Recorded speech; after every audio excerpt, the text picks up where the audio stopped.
नमस्कार, मैं आप सभी के साथ राजीव। दार्जिलिंग में इंटरलोक्यूटर की एंट्री, समाधान की शुरुआत या चुनावी ड्रामा। दार्जिलिंग जिले में केंद्र सरकार के इंटरलोक्यूटर पंकज कुमार सिंह की आखिरकार एंट्री हो चुकी है। लंबे समय से पहाड़ के राजनीतिक दल सवाल उठा रहे थे कि गोरखालैंड और पहाड़ी मुद्दों पर बातचीत के लिए नियुक्त इंटरलोक्यूटर आखिर कब आएंगे। अब जब वे पहुंचे हैं तो सियासत भी उसी रफ्तार से गर्मा गई है। बीते दिनों इंटरलोक्यूटर पंकज कुमार सिंह से गोरखा जनमुक्ति मोर्चा प्रमुख विमल गुरुंग, जेएनएलएफ प्रमुख मन घिसिंग, दार्जिलिंग के विधायक नीरज जिम्बा और सांसद राजू बिष्ट ने मुलाकात की। सभी नेताओं ने अपने अपने राजनीतिक एजेंडे और पहाड़ की मांगों को उनके सामने रखा। मुलाकातों के बाद तस्वीरें जरूर सामने आई, लेकिन सवाल वही पुराना है, क्या सिर्फ बातचीत से पहाड़ का भविष्य बदलेगा?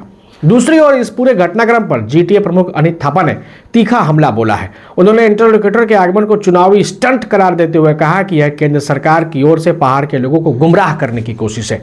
अनित थापा का आरोप है कि जब चुनाव नजदीक आते हैं तभी केंद्र को पहाड़ की याद आती है, वरना सालों तक संवाद ठंडे बस्ते में रहता है।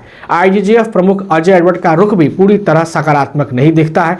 उन्होंने इंटरलोक्यूटर से मिलने की बात जरूर कही है, लेकिन साथ उन्होंने यह भी साफ कर दिया कि केवल दौरे से गोरखा लोगों की समस्याओं का समाधान नहीं होगा। उन्हें इंटरलोक्यूटर के आने पर कोई भरोसा नहीं है। सबसे बड़ा सवाल यही है कि क्या पंकज कुमार सिंह का यह दौरा वास्तव में गोरखा मुद्दों के समाधान की दिशा में कोई ठोस पहल है, या फिर आगामी विधानसभा चुनाव को ध्यान में रखकर रची गई एक राजनीतिक रणनीति। पहाड़ में यह चर्चा आम है कि हर चुनाव से पहले संवाद की स्क्रिप्ट लिखी जाती है और चुनाव के बाद फाइलें अलमारी में बंद हो जाती हैं। फिलहाल इंटरलोक्यूटर की मौजूदगी ने पहाड़ की राजनीति में हलचल जरूर पैदा की है, लेकिन समाधान की जमीन अब भी धुंधली है। यह दौरा इतिहास बनेगा या चुनावी अध्याय, इसका फैसला वक्त करेगा। पहाड़ अब वादों से नहीं, नतीजों से सरकार की नीतियों को तौल रही है। अब देखना यह है कि इंटरलोक्यूटर के आने से क्या सच में कुछ बदलाव पहाड़ में आते हैं या नहीं। हम दोनों मिलकर देखेंगे। तब तक के लिए आप देखते रहिए एसके लाइव। सपने पहले कागज पर बनते हैं, फिर कंक्रीट और स्टील में ढलते हैं। हर नक्शा एक नई उम्मीद जगाता है और हर ईंट और सरिया उस उम्मीद को हकीकत की ओर करीब ले आता है। एक ऐसा एहसास जैसे कल ही सुकून और शान दोनों एक ही छत के नीचे मिलेंगे।